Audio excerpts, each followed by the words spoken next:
Bon, on va commencer, messieurs, dames. Merci vraiment d'être là ce soir, malgré le petit verglas par terre. C'est peut-être dû au changement climatique, qui sait. Bienvenue à cette soirée Relations. Moi, je me nomme Julien Simard, je suis boursier ici au Centre Justice et Foi. Je suis aussi doctorant en études urbaines à l'INRS, où aussi Sophie enseigne. Je voudrais d'abord remercier nos partenaires pour ce soir. Le réseau Ville-Région-Monde, VRM, c'est un réseau de recherche québécois qui vise à animer le champ du développement urbain, de l'aménagement, l'espace réseau, en vue de co-construire les connaissances. Ils font une excellente infolette d'ailleurs, si vous vous intéressez à l'urbain au Québec, vrm.ca.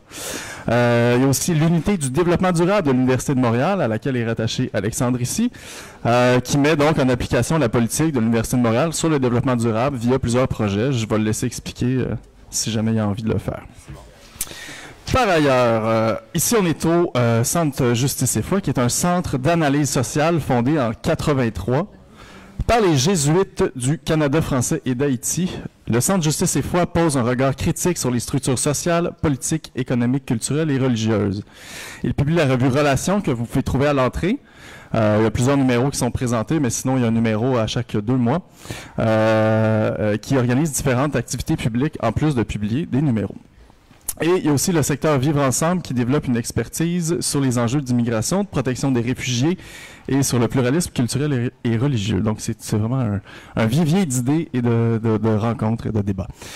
Maintenant, la thématique de ce soir. Donc on est venu pour assister à un panel qui va être suivi d'une discussion. Donc on va commencer, je vais faire un petit topo peut-être de 2-3 minutes sur un peu pourquoi j'ai organisé cette conférence-là, poser quelques bases. Après ça, chacune de nos conférencières va prendre 20 minutes pour expliquer ses projets ou sa vision de ce qu'est la résilience et ce que sont les changements climatiques à Montréal. Ensuite, on va prendre une petite pause de 15 minutes, question de prendre un café, d'aller aux toilettes. On va revenir en plénière.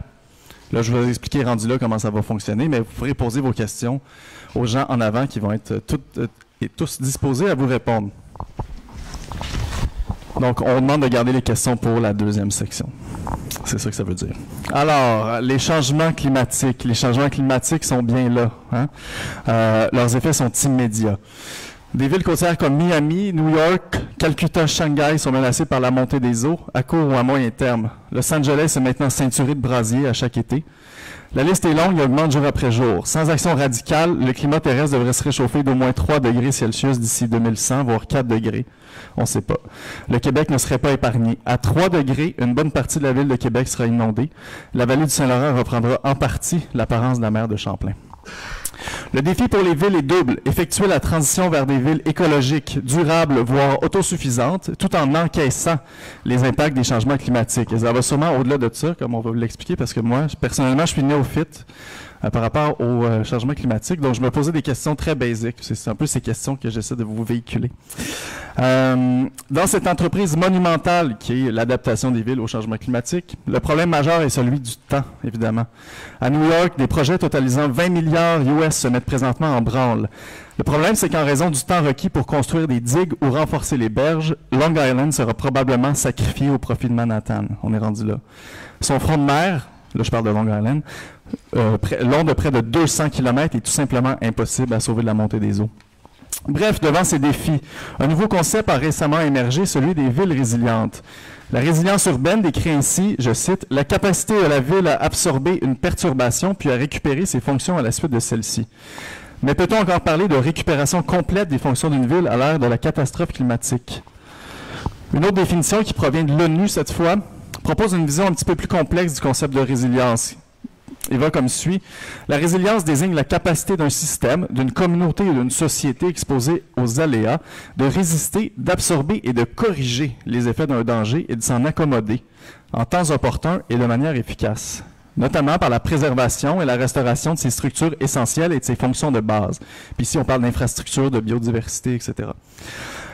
Cette soirée Relations sera donc l'occasion d'aborder cette idée de résilience urbaine, appliquée à Montréal, bien sûr, et plus largement de comprendre comment Montréal pourra et où devra s'adapter aux effets des changements climatiques, tout en s'engageant dans une transition post-carbone.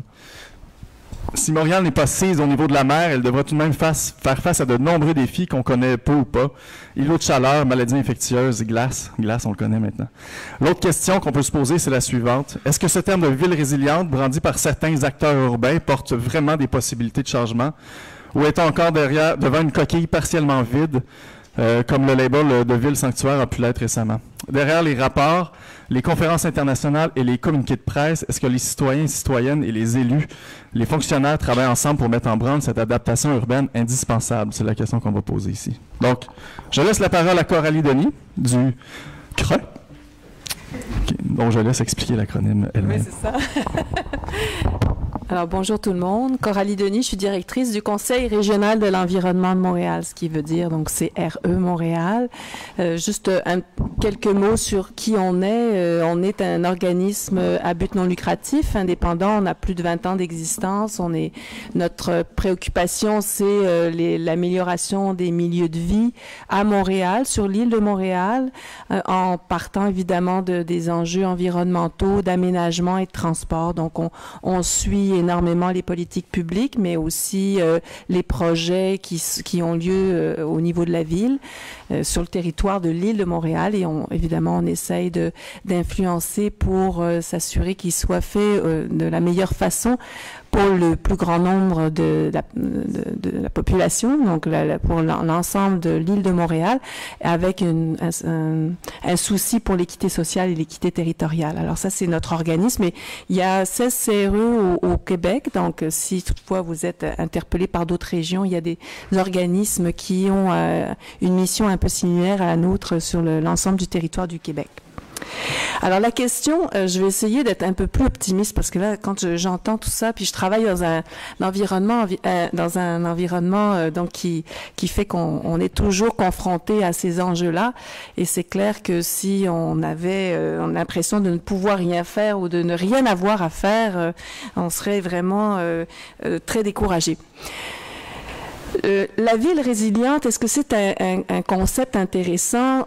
Oui, c'est sûr que ça l'est. Évidemment, le concept, ça reste un concept. Quand on est à Montréal, sur un territoire bien défini, il faut surtout s'assurer de poser des gestes. Alors, le concept est intéressant parce qu'il va même au-delà de l'environnement et des changements climatiques. La résilience, c'est autant tout choc que l'on peut avoir dans un milieu, alors d'un attentat à une catastrophe naturelle, et aussi des dangers qui nous guettent comme ceux des changements climatiques. Alors c'est sûr que ça traite de beaucoup de choses, ça traite aussi de l'itinérance, des aspects très très sociaux. La résilience, est-ce que c'est un concept qui s'est développé à Montréal? Montréal fait partie depuis quelques années d'un regroupement d'une centaine de villes, les fameuses 100 villes résilientes. C'est la fondation Rockefeller qui a mis ça en place avec du financement. La ville s'est embarquée dans cette aventure-là et ils ont déposé à l'été dernier une stratégie qui est la première de ville résiliente pour Montréal, pour la ville de Montréal, avec un plan d'action. Alors, si vous allez, il est disponible, évidemment, vous pouvez le consulter si vous ne l'avez pas déjà fait. Il est clair que actuellement, le document qui est sur la table est un document qui, au fond, quand on le regarde, on se dit, bien, c'est un peu le concept de développement durable, réadapté pour certains bouts. Il y a des choses qu'on prend d'ailleurs. On sait qu'à Montréal, on a une politique de développement social, une stratégie pour la famille, pour les GES, donc les gaz à effet de serre, etc. Donc, on tourne autour de concepts qu'on a déjà vus. Et c'est clair que la stratégie qui est actuellement sur la table, même s'ils disent qu'il y a un plan d'action de 5 ans, il n'en demeure pas moins que c'est un plan d'action qui est plus tourné autour d'actions en lien avec de la communication, avec des études, une compréhension des enjeux, moins sur qu'est-ce qu'on peut faire concrètement sur le territoire. Alors, c'est sûr qu'il va falloir passer à l'étape de dire qu'est-ce qu'on fait concrètement. Il se fait des choses à Montréal. L'enjeu est surtout sur l'ampleur des actions qu'on pose. Et sur les changements climatiques et la résilience, c'est sûr que la première chose que je vous dirais, selon nous, c'est il va falloir qu'il y ait des réponses technologiques, mais il va falloir aussi qu'il y ait aussi des changements en termes de pratique. Et la technologie, c'est toujours ce qui attire le plus, qui fait souvent le plus consensus. Tout le monde semble d'accord avec ça quand arrive une nouvelle technologie qui semble plus performante, meilleure, etc.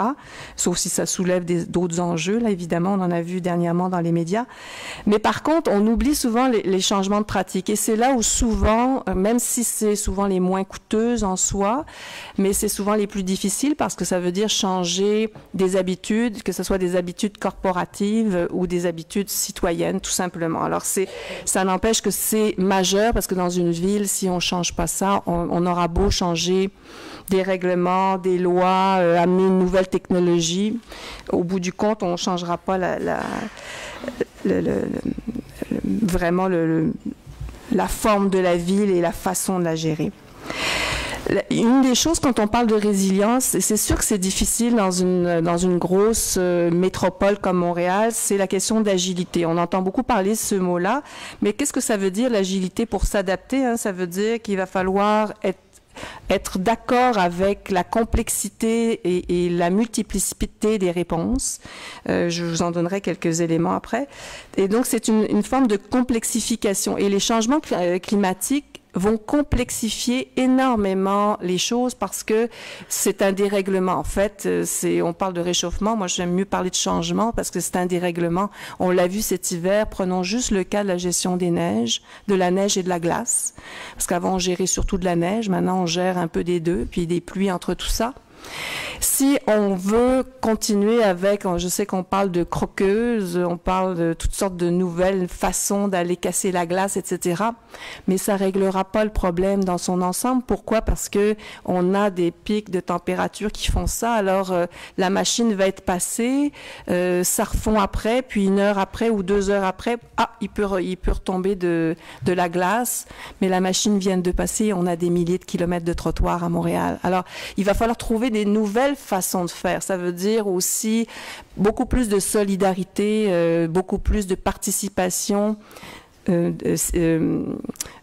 niveau collectif, mais au niveau aussi citoyen. Collectif, par exemple, que les rues commerciales, les commerçants vraiment déneigent et nettoient autour et sur la largeur de leur façade de leur commerce, parce que sinon, c'est sûr que les rues commerciales, on n'arrivera jamais à les rendre impeccables pour les déneiger ou les déglacer, eu égard au changement climatique. Alors, il va falloir trouver des façons de faire pour aider les personnes âgées, les personnes à mobilité réduite. Encore une fois, c'est pas la machine qui passe dans toutes les rues qui va pouvoir régler ça. Ça, c'est un exemple. Il va falloir aussi... Alors, il y a à la fois... moi, je dis toujours que pour qu'une ville soit résiliente dans le cadre des changements climatiques, entre autres, là, je parlais tout à l'heure de changement de pratique. C'est beaucoup lié à ce que j'appelle, moi, arrêter l'hémorragie. On le sait, il y a des gestes qu'on pose qui sont pas corrects, qui sont des façons de faire qui vont à l'inverse de ce qu'il faudrait faire. Je donne l'exemple. Est-ce que tous les bâtiments qui se construisent à Montréal, et il y en a beaucoup, est-ce qu'ils respectent les règles du développement durable sans avoir nécessairement la certification LEED ou autre, là?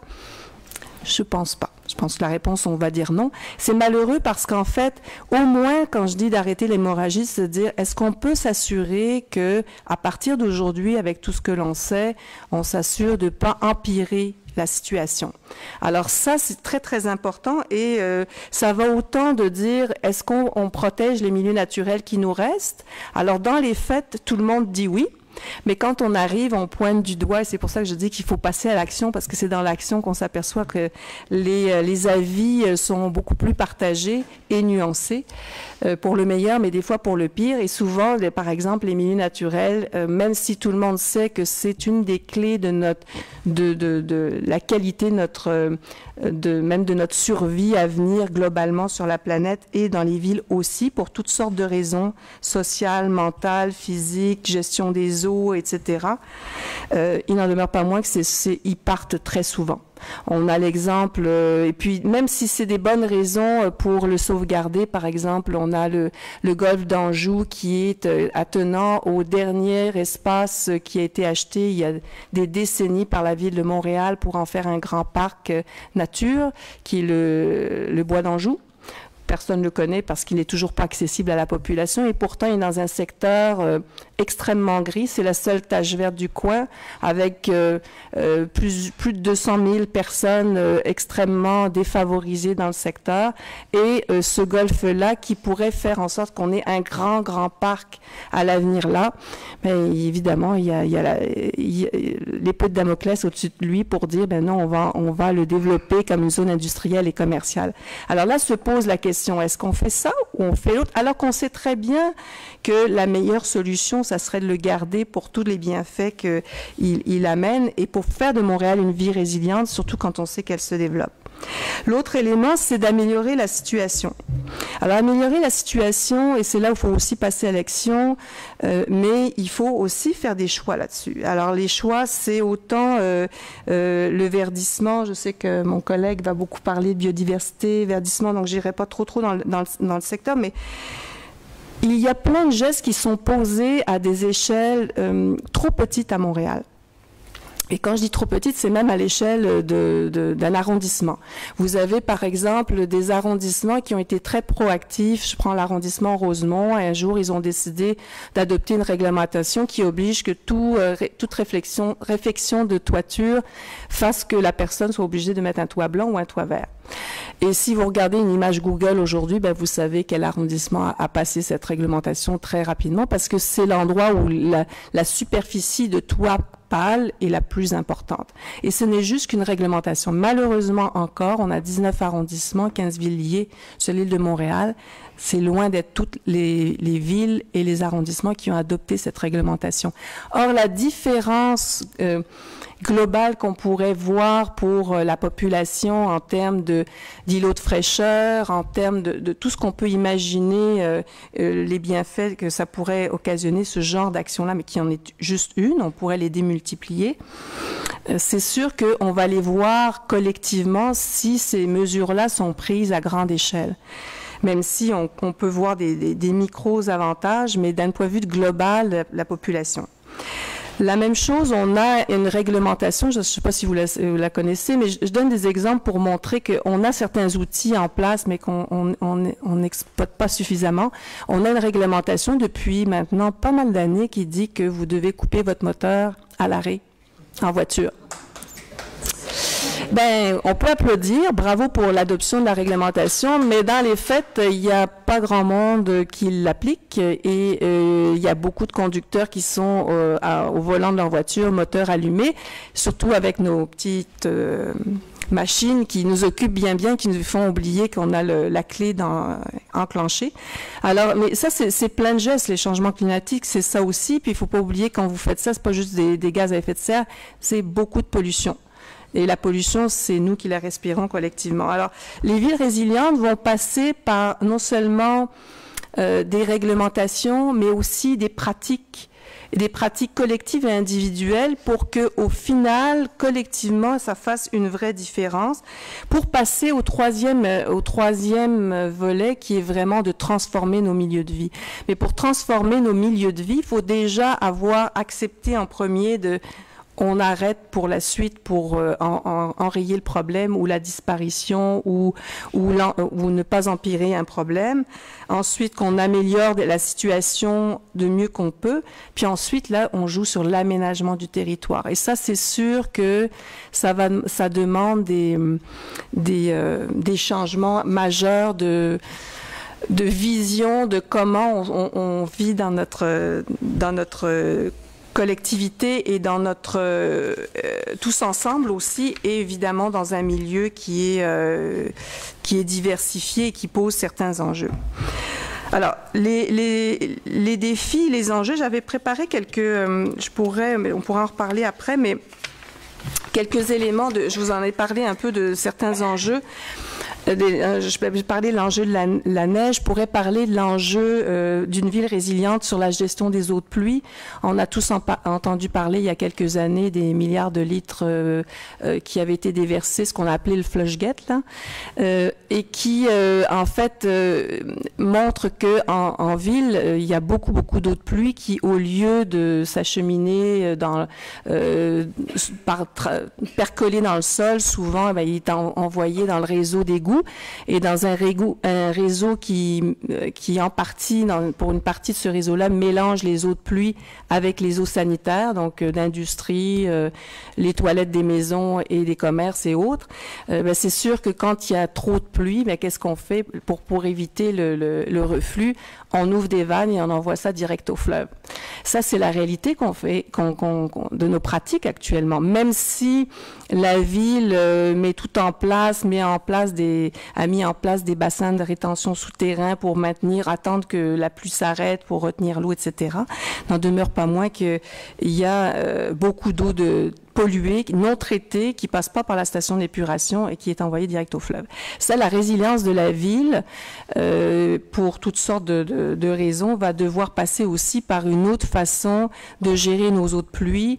Ça veut dire plus de verre, moins de stationnement, les grandes surfaces de stationnement. Donc, il faut accepter ça aussi.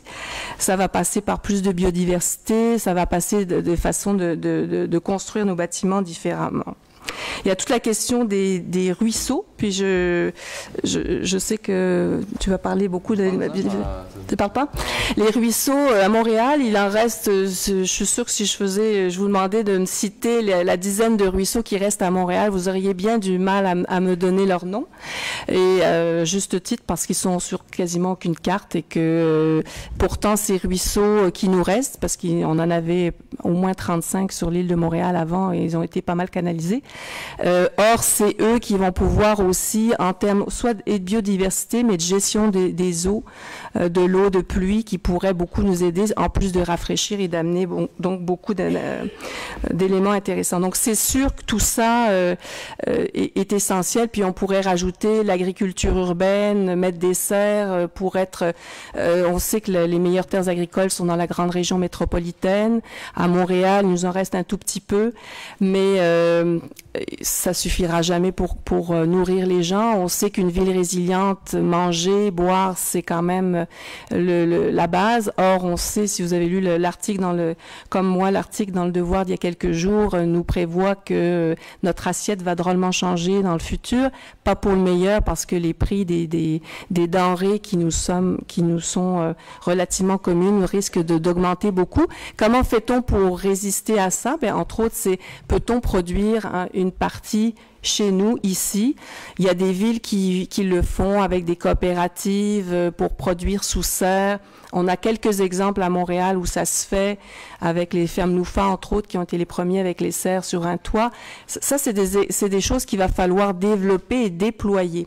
Et c'est sûr que c'est pas quand le problème va surgir qu'il faut le faire, c'est à partir de maintenant. Il y a des initiatives, mais encore une fois, elles sont trop peu nombreuses pour faire une vraie différence et dire que 10%, 20% des fruits et légumes consommés à Montréal proviennent de Montréal, par exemple. C'est se donner des objectifs chiffrés et les moyens qui vont avec. Donc voilà, puis sinon, c'est sûr qu'on a toute la question des îlots de chaleur qu'on mentionnait tout à l'heure. Et la résilience va aussi passer, je parlais de solidarité et je mentionnais au début d'équité sociale et territoriale. À Montréal, on a cet enjeu-là en termes d'aménagement, beaucoup. On a vraiment deux morceaux à Montréal. On a le morceau de l'Ouest et puis on a le morceau de l'Est. Et on a un problème d'accès aussi, la résilience, l'accès à la nature pour les gens de l'Est. Il faut qu'ils puissent se rendre aussi dans l'Ouest. Alors, il y a aussi comment on améliore. Dans l'Est, il va falloir reconstruire des milieux de vie.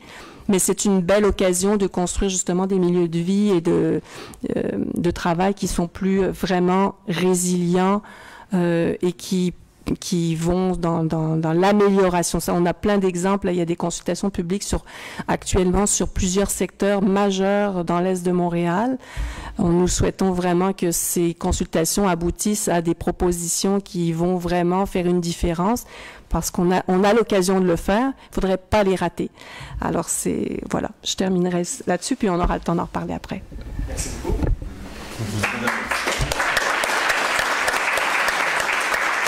beaucoup.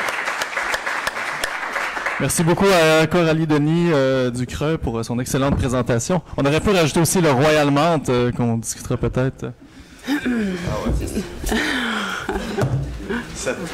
Cette aberration. Alors maintenant, je passe la parole à Sophie Van Nest, je la présente, professeure-chercheur à l'INRS, Centre Urbanisation Culture Société.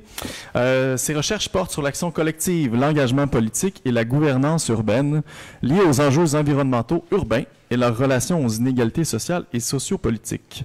Ça porte plus spécifiquement sur les actions urbaines face au changement climatique ainsi que les choix en matière de mobilité et d'infrastructure. Donc, je lui laisse la parole pour une vingtaine de minutes. Bonjour, je ne suis pas très habituée à parler dans un micro. J'ai pas de micro dans ma salle de classe d'habitude. Alors, vous m'excuserez si c'est un peu maladroit. Alors, je parle comme professeur-chercheur, donc ça va être de ce point de vue-là de mon intervention. Donc, c'est peut-être un peu moins concret ou pratique, mais je pense que ça l'est sous plein d'aspects, mais tout de même. Alors, je réponds pas tout de suite à la question de qu'est-ce que je pense de l'utilité du terme résilience. En fait, vous allez le voir peut-être à la fin de ma présentation et son utilité. Mais je pense qu'au-delà du terme, tous les enjeux sont évidemment là. Donc, on n'a pas besoin c'est pas tant le terme de résilience qui compte, mais c'est les processus qu'il faut mettre en place pour faire face au changement climatique. Mais je commencerai par dire que ce qui est particulier comme de ma position de professeur-chercheur en sciences sociales, en études urbaines, c'est que l'enjeu des changements climatiques, ça a pris beaucoup de temps avant que les sciences sociales, on s'y intéresse. C'est-à-dire que c'est un enjeu technique, scientifique, puis c'est lié aussi au fait que ça paraît encore loin des citoyens, c'est-à-dire qu'on a l'impression qu'il faut comprendre toutes les projections climatiques, il faut comprendre les boucles de rétroaction dans l'augmentation des températures, l'acidification des océans, je sais pas quoi. Ou qu'il faut comprendre localement toute la complexité des infrastructures, comment ils vont changer, les risques associés la probabilité des risques. Il y a toutes sortes d'expertises hyper techniques qu'on entend et qu'on relie à la question climatique qui, je crois, nous éloignent en fait inhibe un peu notre capacité d'action. C'est-à-dire qu'on focus sur certaines expertises qui sont essentielles pour évidemment documenter les impacts, mais il faut aussi développer d'autres expertises. Puis parfois l'emphase sur quelque chose nous rend un peu frileux ou gênés de l'apporter sous d'autres angles, par exemple un angle plus d'expertise vécue citoyenne ou un angle de sciences sociales. Et moi, je crois, puis comme plusieurs autres personnes, que notre capacité d'agir est liée très fortement à notre capacité à s'approprier les enjeux. C'est-à-dire qu'il faut s'approprier qu'est-ce que ça veut dire les changements climatiques dans notre quartier, dans notre ville, pour être capable d'agir. Et donc, c'est pour ça que je parle d'éviter d'aborder l'enjeu climatique comme un enjeu technique.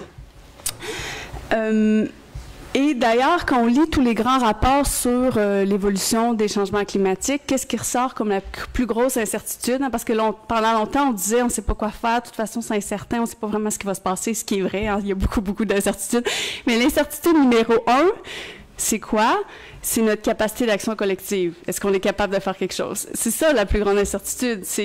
Donc là-dessus, je pense qu'il faut aussi pencher sérieusement. Puis on a besoin de tout le monde, c'est-à-dire qu'on a besoin des chercheurs qui se pensent sur l'action collective, mais on a besoin aussi des gens qui sont dans les organisations qui font de l'action collective au quotidien, qui font des exercices d'initiative d'agir en commun.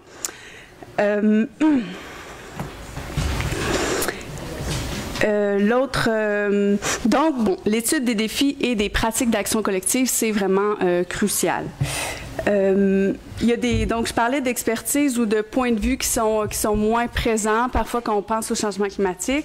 Il y a de plus en plus, en fait, les pratiques urbanistiques, les expertises urbanistiques sont de plus en plus développées, là, liées au verdissement, liées à qu'est-ce qu'on fait avec l'eau en ville, bien que il y a encore plein de défis avec ça, donc c'est en évolution. Un des aspects que je veux parler aujourd'hui aussi, qu'on relie moins au changement climatique, c'est toutes les compétences, les ressources, les expertises sur le support social aux plus vulnérables. C'est-à-dire qu'on n'associe souvent pas ça au changement climatique, tandis que, en fait, c'est crucial dans tout ce qu'on sait qui va s'en venir dans l'avenir.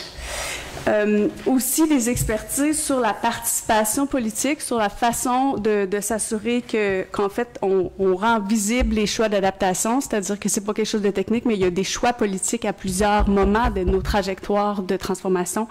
Et il faut penser à comment on rend très clair c'est quoi les choix qu'on est en train de faire pour le changement de la société, de nos quartiers, etc. Et la dernière expertise sur laquelle je voulais mettre l'accent, c'est l'histoire, c'est-à-dire dans notre rapport au futur, des fois, on a une forme de présentisme, et puis ça, je suis pas la seule à dire, c'est-à-dire qu'on oublie qu'il faut étudier tous les incidents du passé sur lesquels on peut apprendre de manière incroyable, hein? Donc, les désastres, tout ce qui se passe, comment on a géré les vagues de chaleur, inondations plus extrêmes, etc. Mais ça, il y a plein de gens qui travaillent là-dessus, mais je pense qu'il faut absolument le mobiliser. Donc ça, c'est le premier point que je voulais faire. Le deuxième point, c'était sur les impacts anticipés à Montréal, puis comment on peut réfléchir aux vulnérabilités puis aux inégalités face aux vulnérabilités climatiques. Donc, ce que je veux dire par vulnérabilité, en fait, c'est qu'il va y avoir des impacts climatiques au changement climatique qui vont être vécus, évidemment, par tout le monde, mais selon où on habite, dans quel quartier, dans quelle ville du monde, selon notre statut socio-économique, selon la maison où on est, le quartier où on est, selon notre capacité d'ouvrir la fenêtre, selon la disponibilité de l'air climatisé, selon X, Y, Z, il y a une liste longue, eh bien, on va vivre les conséquences de manière beaucoup plus accrue. Donc, selon notre âge, dans les premières choses qu'on pense, c'est toujours l'âge, mais il y a l'âge, le quartier, ta situation socio-économique, ton accès à des services dans ton quartier, etc., etc. Donc ça, c'est la première chose donc je pense qu'il faut un peu plus réfléchir à ça. Et ça se matérialise dans deux types d'impacts, c'est-à-dire qu'on y pense quand on pense à des événements extrêmes, là, disons quand il y a une grosse, comme quand il y a eu l'ouragan Sandy à New York, quand il y a des grands ouragans, la résilience après la catastrophe, toutes les études montrent que les gens qui étaient plus vulnérables déjà, c'est ceux qui se récupèrent beaucoup plus difficilement, donc c'est eux qui vivent de manière beaucoup plus difficile la catastrophe. Donc sur des événements extrêmes. Mais bon, à Montréal, on n'est pas dans les secteurs les plus vulnérables à ça. On n'est pas non plus, pour l'instant, là, dans les villes touchées par la montée des eaux dans les prochaines décennies. Mais par contre, on est évidemment les vagues de chaleur extrêmes, les inondations par débordement des cours d'eau ou par des pluies extrêmes. Et toutes ces choses-là, puis je vais parler des vagues de chaleur particulièrement. Eh bien, le vécu de ça, c'est différencié dans la population. Et donc, il faut penser aux ressources qui sont mises en place pour faire face à ça. Donc, je veux parler des vagues de chaleur parce que souvent, on pense à l'eau. Donc, l'eau, c'est hyper important. On a comme notre imaginaire, puis je pense que c'est bon d'avoir des imaginaires de la montée des eaux, les gestions les débordements d'eau qu'on vit à Montréal, etc. Puis la vague de chaleur, ça devient comme un peu normalisé. On sait qu'il y a une canicule l'été, etc. Mais quand on regarde les chiffres de comment ça va augmenter, c'est un impact qui est des plus certains sur le niveau de canicule et de vagues de chaleur accablantes qui vont devenir, en fait, la prédiction, c'est annuel. Donc, dans les 50 prochaines années, les vagues de chaleur accablantes, c'est-à-dire qui font pour l'instant des milliers de morts, vont devenir quelque chose d'annuel. Donc, pour la question des vagues de chaleur, c'est une des éléments où on voit, en fait, les déterminants socio-économiques de la vulnérabilité, dont je parlais tantôt, qui sont hyper corrélés avec les victimes. Et là, je veux pas seulement juste des caractéristiques de la personne, mais tout le réseau du support social. Donc, on sait qu'après une canicule qui dure longtemps, c'est des gens qui vivent seuls, qui n'ont pas de support social, qui sont dans des quartiers aussi. Il y a une étude là-dessus à Chicago, qui sont dans les quartiers où il n'y a pas de commerce de proximité, il y a pas de, c'est pas un quartier où tu peux sortir facilement aller demander de l'aide. C'est dans ces quartiers-là où il y a eu beaucoup plus de morts dues aux vagues de chaleur. Donc, je donne cet exemple-là pour montrer que c'est pas un enjeu environnemental seulement, c'est un enjeu de manière cruciale qui est social et qui est presque quasi humanitaire, c'est-à-dire que c'est vraiment lié à nos structures de support social. Voilà. Donc, ma dernière section, c'est sur, pour essayer de commencer à répondre à la ville résiliente, qui était une des questions, sur le concept. C'est, bon, qu'est-ce qu'on peut faire en ville? Donc, la résilience, c'est souvent la résilience urbaine, c'est-à-dire qu'on a beaucoup, c'est la ville qui nous amènerait vers une société plus résiliente, c'est l'action, le potentiel d'agir en ville. Une des promesses de l'échelle de la ville, comme pour agir sur et face au changement climatique, c'est que souvent dans les administrations, dans les services municipaux, dans les espaces urbains, on a déjà une collaboration entre plusieurs types d'acteurs de la société civile, des ressources communautaires, des administrations municipales, des villes qui essaient d'encadrer les développeurs. Mais il y a des relations donc complexes avec plusieurs acteurs et il y en a beaucoup dans le milieu académique qui voient ça comme un potentiel, c'est-à-dire que comme les changements climatiques, oui, sont complexes, mais touchent aussi plusieurs sphères de la société et de l'environnement. Mais le fait qu'en ville, on travaille déjà avec une diversité d'acteurs, on a plein d'exemples aujourd'hui d'initiatives qui sont vraiment multi-acteurs. On a comme un potentiel, là, d'agir, d'avancer plus de manière intersectorielle, etc. L'autre position particulière des villes, c'est que c'est une position d'intermédiaire, c'est-à-dire que les municipalités sont à la fois reliés au gouvernement supérieur, donc gouvernement provincial, fédéral, et sont liés aux pratiques des citoyens, des organisations. Donc, c'est comme un intermédiaire intersectoriel multiniveau qui serait aussi, qui aurait un certain potentiel de mise en relation des acteurs sur les changements climatiques. Donc, dans cette lignée-là, c'est vraiment c'est comme le porteur d'espoir, si on veut, que la ville, comme espace politique, est porteuse d'espoir. Et ça, c'est dans toutes sortes d'expérimentations. Donc, j'ai entendu, ça va être une bonne discussion tantôt. Puis, je suis d'accord avec Coralie sur le fait qu'on a plusieurs initiatives décentralisées qui sont probablement trop décentralisées, qui manquent une montée en généralité. Mais il y a toute une idée que, en fait, dans les petites initiatives, tu apprends des nouvelles manières de faire. C'est dans l'apprentissage, puis dans en fait, c'est le développement de nouvelles pratiques, les essais-erreurs, la documentation de ce qui marche pas. C'est ça qui se passe dans toutes les villes du monde. C'est documenté, comme il y a des sondages, puis vraiment, c'est comme un peu la nouvelle façon de faire des villes, les expérimentations, parce qu'on s'est rendu compte que les plans compréhensifs, où on essaie de changer la ville, qu'on fait un plan qui va influencer tout le changement de la ville sur 20 ans, ça marche pas. On n'est pas bon à faire ça, mais on le sait avec nos plans d'urbanisme, excusez-moi, mais c'est souvent des échecs quand on essaie de faire des gros plans qui veulent tout régler et qu'en fait, il faut agir sur plein de petites choses où on apprend, mais évidemment, là, il y a l'enjeu de comment on coordonne puis qu'on essaie de faire marcher toutes ces expérimentations-là ensemble. Donc, je vais finir avec 3 bémols importants sur le potentiel du leadership urbain sur les enjeux climatiques.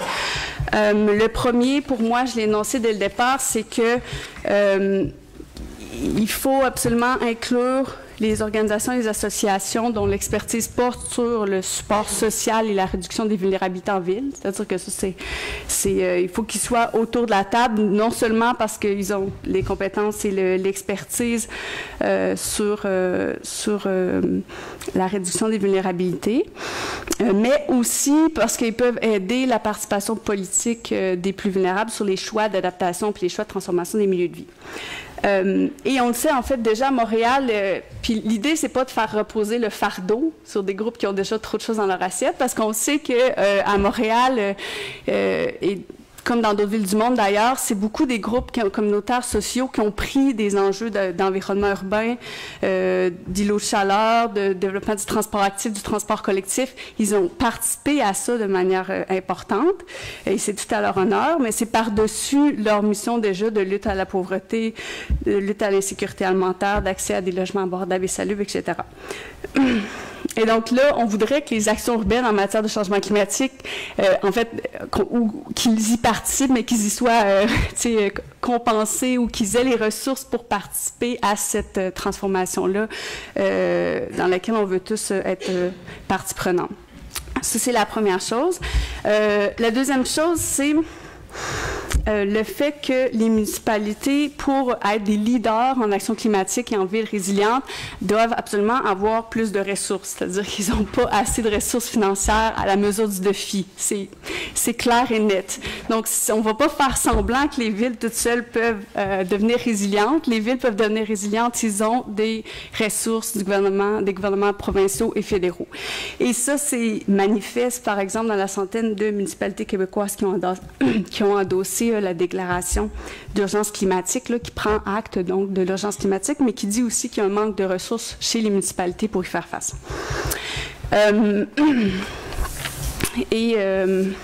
Pardon.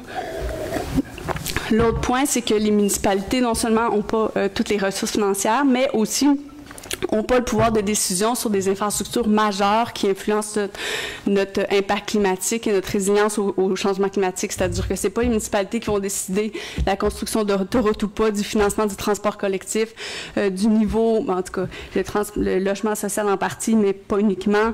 Ce n'est pas les municipalités qui vont avoir le dernier mot sur les infrastructures portuaires qui vont influencer les vulnérabilités aux inondations, etc., etc. Et donc, aussi, on ne va pas se compter des blagues, c'est-à-dire que les municipalités peuvent être résilientes seulement si elles travaillent de pair avec les gouvernements supérieurs qui ont pour l'instant une décision sur ces enjeux-là. Et donc, qu'est-ce que je pense de la ville résiliente? Oui, je finis, je vais finir avant. Mais parfois, la ville résiliente, ça sonne comme si c'est les villes qui allaient faire tout toutes seules. Alors là, moi, je suis contre. Je pense que ça marche pas. Alors, les villes résilientes dans une société résiliente, peut-être. Mais, et donc, ça, c'est mon premier point. Donc, les villes, pour être résilientes, ont besoin d'acteurs de ressources, etc. Donc, autant du gouvernement, mais ont aussi besoin d'acteurs qui sont dans le milieu de la pratique, dans les quartiers les plus vulnérables. Voilà.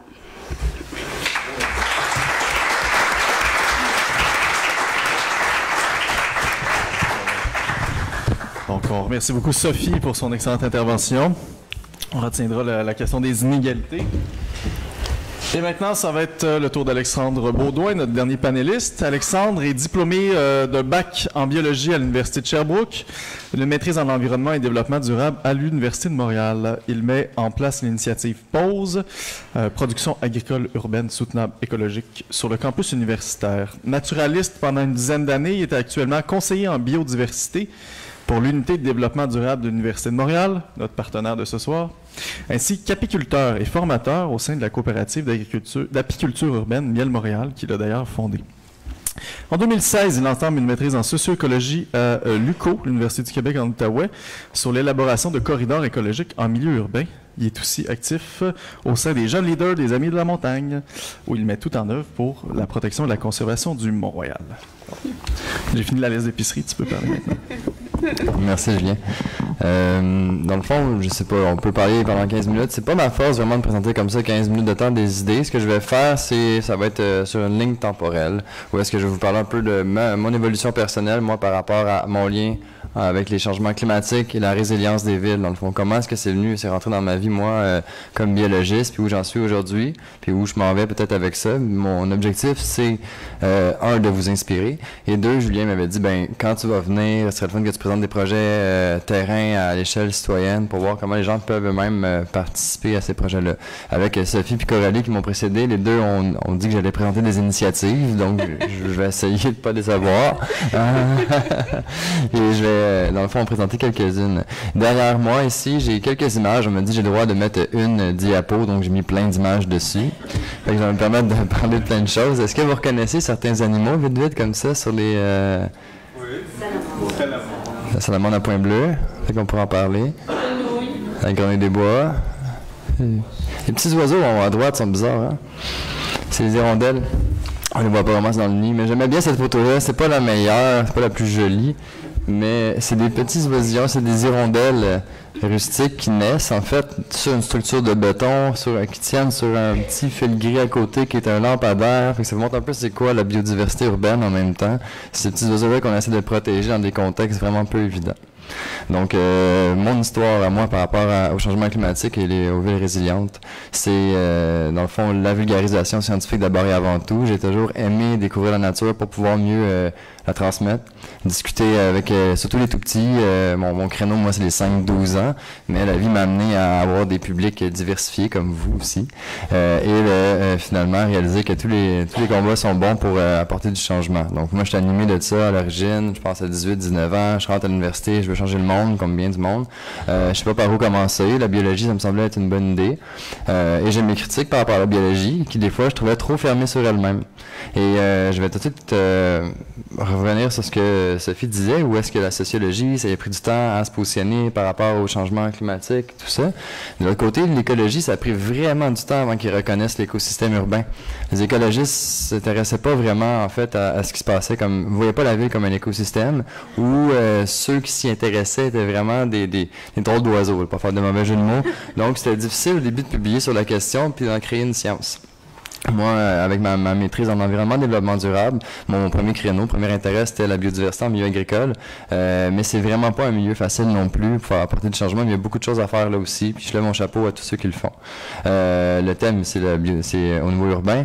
Et justement, de découvrir le développement durable puis de voir justement les enjeux, qu'est-ce qui était pas fait. Je me dis, c'est peut-être le temps de commencer à pousser et utiliser mes outils, moi, en vulgarisation scientifique pour intéresser les gens à des enjeux bien locaux. Donc, l'urbain. Moi, j'ai travaillé comme vulgarisateur sur les Montérégiennes, quasiment tout le temps à l'extérieur de Montréal, je viens de Sherbrooke. Et après ça, je découvre finalement Mont-Royal, qui est une montérégienne, mais est endommagée, c'est une île finalement entourée de surface minérale. Puis je réalise que les enfants qui viennent visiter cette montagne-là, ils ne connaissent pas du tout leur biodiversité urbaine, sont vraiment déconnectés, perdus sans la nature, là, pour faire le lien avec le livre. Donc ça me touche énormément. Je me dis, il faut que je trouve le levier, la manière d'intéresser les gens. Et l'alimentaire, c'est toujours une bonne méthode. Puis là, on en parlait avec le prix de l'assiette qui va augmenter éventuellement. Pourquoi pas commencer avec de l'agriculture urbaine? C'est pour ça que, comme Julien l'a introduit, Pause a été une idée que j'ai pas fait seul. On était 4 à l'origine à proposer ça. Et avec notre approche interdisciplinaire, je mets l'emphase là-dessus parce que ça prend vraiment une diversité d'acteurs avec des compétences variées pour arriver à des projets comme ceux-là. Moi, comme biologiste, avec une psychologue, une comptable agréée, une fille de communication, on a réussi à proposer un modèle qui tenait la route pour faire des activités agricoles sur le campus. Pause, le E, c'est pour écologique, parce qu'à chaque fois que les gens viennent se mettre les mains dans la terre puis développent ce lien-là, tranquillement, on bâtit quelque chose, on sème des graines, et les gens développent un lien avec le sol. C'est plus juste la tomate qu'ils vont produire à la fin de l'été, c'est quelque chose par rapport à la vie dans le sol. C'est pas quelque chose par rapport à la protection. Puis soudainement, on se tourne de bord, puis on réalise que le trottoir devant chez nous, ben, il n'y a rien qui pousse dessus, sauf peut-être le petit pissenlit qui se bat à travers les craques, mais vraiment, là, il n'y a plus grand-chose. Fait qu'on se dit, là, c'est une manière de mobiliser les gens, puis de réaliser qu'on est peut-être capable de déminéraliser un petit peu la ville, puis d'aller dans cette direction-là, par l'agriculture urbaine. Donc, moi, c'est le cheminement que j'ai fait. Ça fait 9 ans que ça roule Pause, donc ça fonctionne bien. C'est une belle communauté de jardiniers qui s'organise chaque année. Le fil en aiguille, encore une fois, l'apiculture est arrivée dans ma vie, que je trouvais ça un bel outil, en fait, pour vulgariser l'écosystème, parce que l'abeille se trouve quelque part entre l'animal, c'est un animal, mais entre le règne animal et le règne végétal, parce qu'il a extrêmement besoin des végétaux aussi. Pour moi, c'était une sentinelle. C'est une manière d'être sensible à ce qui nous entoure. Donc, de savoir si notre système est en santé ou pas, l'abeille nous donnait une espèce de retour à ce niveau-là. Malheureusement, là, j'en parlerai dans la période des questions un peu plus, parce que je pourrais en parler longtemps. On a un petit peu raté le virage. On a vraiment focusé que sur l'abeille à miel. On a oublié les 198 espèces d'abeilles merveilleuses qu'on a aussi à Montréal. Puis là, on a juste focusé sur l'abeille à miel, qui est européenne, qui vivait pas ici avant les colons, etc. Et là, finalement, on veut sauver l'abeille au détriment de toutes les autres. Fait que là, c'est un bel outil au départ pour l'éducation, mais on est passé à côté. Puisque je vais revenir là-dessus à la fin, parce qu'on va vers c'est quoi les options ou les meilleurs outils qui sont en place pour aider la résilience. Puis des fois, les citoyens, malheureusement, on n'est peut-être pas les experts à notre échelle. Moi, je pense que je suis expert dans mon domaine, qui est la biodiversité urbaine. Je rentre pas dans les autres plates-bandes. Mais quand les citoyens se mettent à se dire, je vais faire ma part, je vais sauver l'abeille, et finalement, elle va rien de créer un problème de l'autre côté. Fait que je pense qu'il faut qu'on se regarde d'aborder ces enjeux-là. Puis la petite diapo en bas à droite, je vais l'agrandir tantôt pour vous la montrer, puis j'espère que ça va animer la discussion par la suite. Donc, à quelle échelle on va prendre les décisions? Je poursuis les abeilles, après ça, le corridor écologique. Bon, ça, c'était un long cheminement. C'est qu'en étant spécialiste de la conservation pour le Mont-Royal du côté sur le flanc nord, j'étais amené à réfléchir un peu à notre écosystème, dans quel état il se trouvait, puis essayer d'améliorer la situation. On augmente la plantation d'arbres, je vous apprends rien. On trouve de plus en plus de surface qu'on remplace le gazon pour mettre autre chose que du gazon, qui n'a pas vraiment de fonction écologique. Et ainsi de suite, à un moment donné, on performait bien. On est dans une des meilleures universités au monde en termes de biodiversité, tant mieux. Mais ça ne s'arrête pas à Boulevard Édouard-Montpetit. La biodiversité, l'oiseau, il veut traverser, il veut continuer. C'est comme ça que l'idée des corridors écologiques, pour moi, est arrivée. Je me suis dit, là, il faut que je trouve un outil qui me permet d'aller rechercher davantage de gens, plus de communautés encore, pour que tout le monde s'associe à un projet fort, puis qu'on crée des communautés autour de ça, puis qu'ensemble, on travaille cette résilience-là. C'est petit. Hein. Là, vous regardez l'image, c'est celle qui est au centre à droite, ici. Là. Dans le fond, le T. Ça, c'est le projet sur lequel je travaille depuis maintenant 2014 jusqu'à aujourd'hui. Et il n'est pas vert, là, encore. On n'a pas encore réussi à arracher la route puis mettre de la forêt. On y travaille, j'y crois, bientôt. Il va étape par étape. Puis il y a une communauté qui se crée tranquillement avec des gens qui appuient, puis des gens qui sont motivés, puis des gens qui résistent, puis qui veulent pas vraiment aller de l'avant dans ce sens-là. On a de la misère à perdre notre confort. Puis on veut tous sauver la planète, puis améliorer notre ville, notre qualité, on veut qu'il fasse plus frais, qu'on gère les eaux, etc. Mais faire des concessions, on a de la difficulté à les faire tout un chacun. Genre, moi-même, j'aurais de la difficulté sûrement sur certains éléments. Et le stationnement, c'en est un en particulier qui revient tout le temps. J'ai eu une belle discussion ce matin avec une de mes voisines de palier où j'abordais la résilience des villes en disant, je me pratiquais un peu avant de venir ici. Puis je disais probablement que l'idée, ça serait de retirer quand même les surfaces pour les voitures, enlever un peu de route, puis de reconstruire finalement des espèces de mini-écosystèmes qui seront jamais aussi performants qu'un écosystème naturel, mais qui pourraient quand même avoir des fonctions intéressantes pour la résilience des villes. Malgré toute l'ouverture de la dame avec qui je parlais, c'était hors de question. Voyons donc, là, est-ce que le transport en commun, c'est pas efficace? Voyons donc, puis là, c'est tout le temps l'œuf ou la poule. Est-ce qu'on rend un système en transport en commun efficace et très cher à faire fonctionner parce qu'ils vont être vides, les bus, jusqu'à ce que les gens changent de comportement? Est-ce qu'on contraint les voitures pour que les gens n'aient pas le choix de retourner vers un transport en commun qui serait saturé à ce moment-là? Pas facile. Puis je n'ai pas la solution. Je laisse ça aux urbanistes et aux autres qui s'occupent de ces questions de transport-là. Je poursuis avec ma motivation. Donc, j'arrive dans la ville et je veux toujours utiliser l'éducation relative à l'environnement pour sensibiliser les gens. Là, je vous ai nommé une couple d'outils qui sont en place, qui nous permettent de mobiliser les communautés, parce que la solution se trouve probablement chez les mêmes personnes qui ont créé les problèmes, donc l'humain, de manière générale, où est-ce qu'on est sûrement capable de se retrousser les manches puis de faire ces changements-là ensemble. Je prêche sûrement des convertis. Là. Je pense qu'il y a personne qui va m'attaquer sur les voitures tantôt ici, là, mais la série, n'importe où, à l'épicerie, au marché, de lancer des petites craques de même, voir comment les gens réagissent. Vous allez voir, ça ne sera pas facile. Et moi, je travaille depuis presque 10 ans en développement durable. Là, je dis souvent que c'est synonyme de résistance au changement. On essaie de garder les mêmes fonctions, mais de modifier un peu les manières de faire avec des milieux de travail où est-ce que les gens sont pas prêts à faire ces changements-là. Tout le monde se pose tout le temps tout ce qu'on essaie de faire. Avec la résilience, elle va se travailler chez les humains d'abord et avant tout. Puis je suis sûr, je rejoins la sociologue ici, puis je suis sûr que Coralie, tu es d'accord. C'est avec les humains qu'on va devoir qu'on travaille notre résilience nous-mêmes à changer, puis à s'adapter dans ces changements-là. Voilà, je continue. Des règlements, je vais passer vite là-dessus. On a quand même bien abordé les enjeux, mais ce qui m'a motivé, moi aussi, au niveau des corridors écologiques, oui, c'est un bel outil d'éducation. Ça ouvre des portes pour discuter avec des élus, avec même du secteur privé, des fois, qui veulent embarquer dans des projets majeurs comme ceux-là. Mais moi, c'est la migration des espèces. Comme biologiste, avec le réchauffement climatique, changement climatique, on se dit, il va faire plus chaud, les étés vont être plus longs, c'est agréable. C'est pas vraiment ça qui va se passer, là, je vous le dis. Mais les espèces animales qui vont vouloir migrer comme ça pour suivre leur niche écologique tranquillement, qui vont vouloir se déplacer. À un moment donné, ils arrivent sur une immense barrière minérale qui est une grande ville comme Montréal. Puis là, on se dit, mais peut-être qu'on pouvait l'aider à se déplacer en faisant ces petits corridors-là pour l'aider à faire son chemin.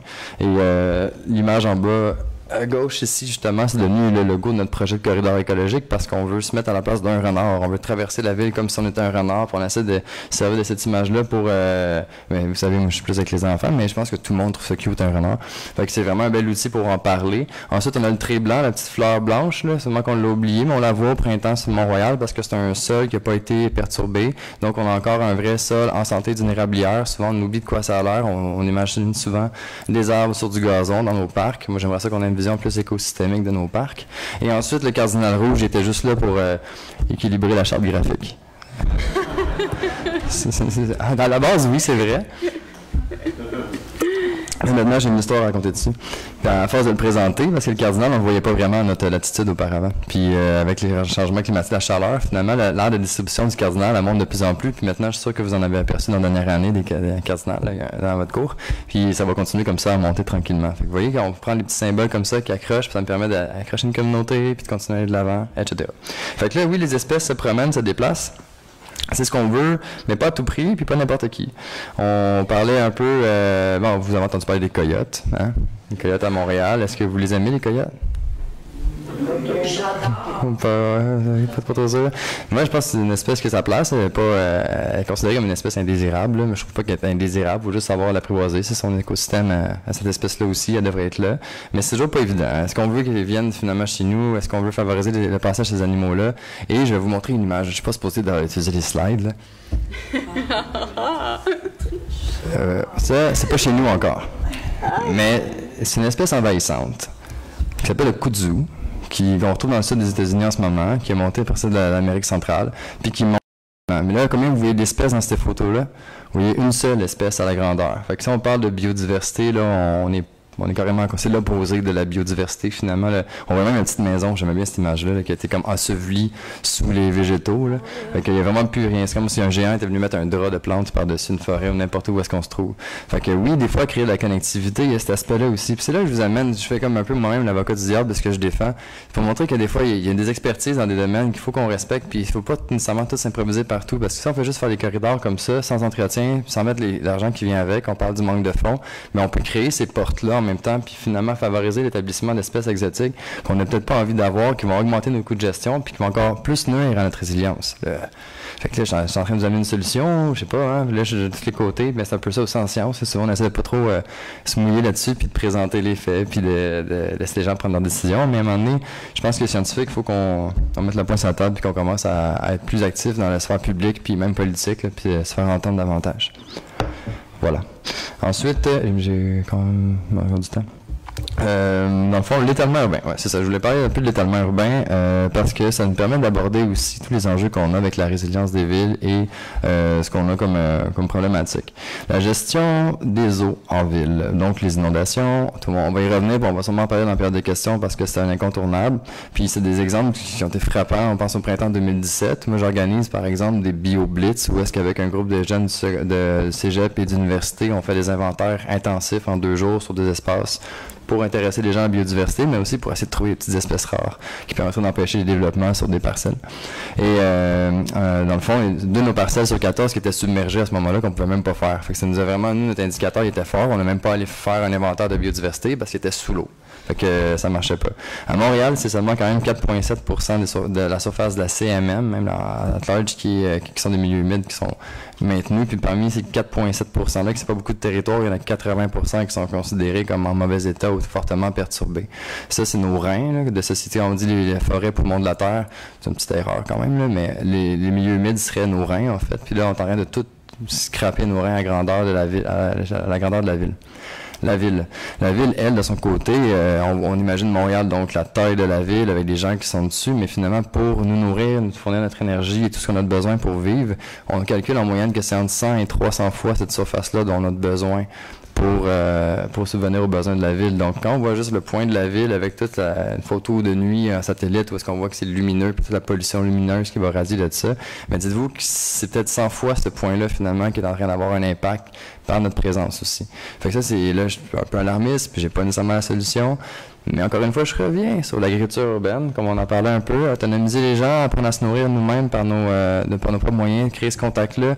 Ça ramène un petit peu justement le désir de connaître ce qui nous entoure et on a plus confiance justement en nos capacités, en nos moyens à s'autosuffire. Donc, je reviens sur mes grandes diapos.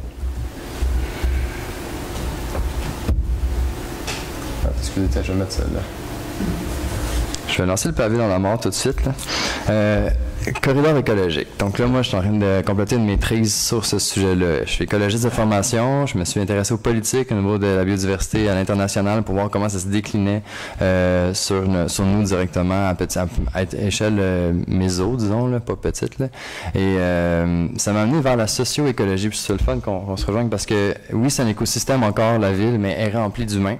Puis tout le monde a sa propre perception de ce que c'est l'écosystème puis ce qui l'entoure. Puis on en parlait un petit peu juste avant. Donc, par la socio-écologie, ce qui est intéressant, c'est de comprendre la perception des citoyens, des gens qui en font partie, de leur propre écosystème. Mon thème, les corridors écologiques. Donc, on approfondit un peu la gouvernance ou les outils qui sont en place pour nous aider à mettre en place ces systèmes de corridors écologiques. Et j'arrive à cette diapo-là. Là, vous voyez comme un gradient d'action. Est-ce que si vous êtes sur votre lot, votre foyer ou à l'échelle de votre entreprise, votre école, tout le monde se sent assez concerné. Ça peut aller jusqu'au parc devant chez vous ou encore à votre bloc. Si vous connaissez bien vos voisins, vous allez vous mobiliser, peut-être faire une ruelle verte. Puis c'est pas de moi, c'est d'un auteur de l'Université de Colombie-Britannique qui, lui, nomme que à partir de l'échelle du bloc, c'est-à-dire au corridor écologique, en montant, ça va avec des projets vraiment importants, le citoyen ne trouve plus sa place. Et moi, c'est drôle parce que j'utilisais le corridor écologique pour mobiliser les gens, me dire, tiens, on va travailler ensemble sur un projet vaste de 7 km, puis ça va mobiliser beaucoup de personnes alentour, puis j'ai frappé plusieurs murs, les gens qui défendent leur espace de voiture, les gens qui veulent pas nécessairement qu'on gère les eaux devant chez eux parce qu'ils ont peur des moustiques qui vont se mettre à pulluler là-dedans, etc. Donc là, je réalise que des projets de cette envergure-là, de cette échelle-là, c'est vraiment pas facile, finalement, de garder les gens motivés. J'ai pas nécessairement la solution, mais je le nomme en même temps. Et je suis sûr que dans la salle, il y a des super citoyens qui, eux autres, il n'y en a pas de problème, puis ils s'impliquent à l'échelle de leur arrondissement aussi. Puis c'est sûr, j'espère en être un moi-même, mais c'est assez difficile pour nous d'outrepasser cette échelle-là et de se dire, bon, je vais faire un projet à l'échelle de mon arrondissement cette année, je vais me donner beaucoup de temps là-dedans, finalement, tout le bénéfice va être partager avec tous les autres de l'arrondissement. Puis moi, au final, je vais juste avoir un arbre de plus devant chez moi. Est-ce que ça vaut la peine? Est-ce que c'est un jeu qu'on est prêt à jouer finalement? Est-ce qu'on est prêt à prendre ce risque-là? Fait que je pense que c'est difficile. Puis ce que ça nous prend, c'est une vision d'élu qui arrive avec une approche top-down assez forte qui dit, nous, on va structurer ça, on va octroyer les fonds, on veut que les gens s'organisent.